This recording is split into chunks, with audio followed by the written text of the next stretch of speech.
Hello guys, ఎలా ఉన్నారు? నా మొబైల్ రిపేర్ అవ్వడం వల్ల షార్ట్స్ అన్నీ పెండింగ్ పడిపోయినాయండి. సారీ అండి. ఔరంగాబాద్లో ఉన్న ఎల్లోరా కేవ్స్కి అయితే వెళ్ళామండి మేము. చాలా బాగుంది. అన్నీ సొంతంగా చెక్కడాలన్నమాట. శిల్పులు ఎంత గొప్ప వాళ్ళు చూసారా, ఎంత అందంగా చెక్కారంటే. స్టార్టింగ్ లోపలికి వెళ్ళడానికి ఎంట్రీ అండి ఇది.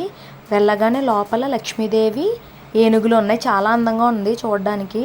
మొత్తం ఇంకెక్కడ చూసినా శిల్పాలు శిల్పాలు.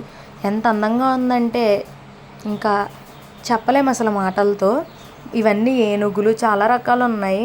మాకైతే లోపలికి వెళ్ళి తిరిగేటప్పటికి ఓపిక అయిపోయింది, పైకి ఎక్కలేదు. ఇదేంటో లోపల లైటింగ్ పెట్టారండి. చిన్న శివలింగం ఉంది. మీకోసం ఫోటో అయితే తీసుకున్నాను. తిరిగి తిరిగి బయటకు అయితే వచ్చాము. కొండపైకి అయితే ఎక్కలేదు. పిల్లలతో ఉన్న వాళ్ళకి చాలా ఇబ్బంది అండి తిరగడానికి. నాకైతే చాలా ఇరిటేషన్ వచ్చేసింది. కానీ బయట క్లైమేట్ మాత్రం చాలా బాగుంది. మరిన్ని వీడియోస్ అండ్ షార్ట్స్ కోసం ప్లీజ్ సబ్స్క్రైబ్.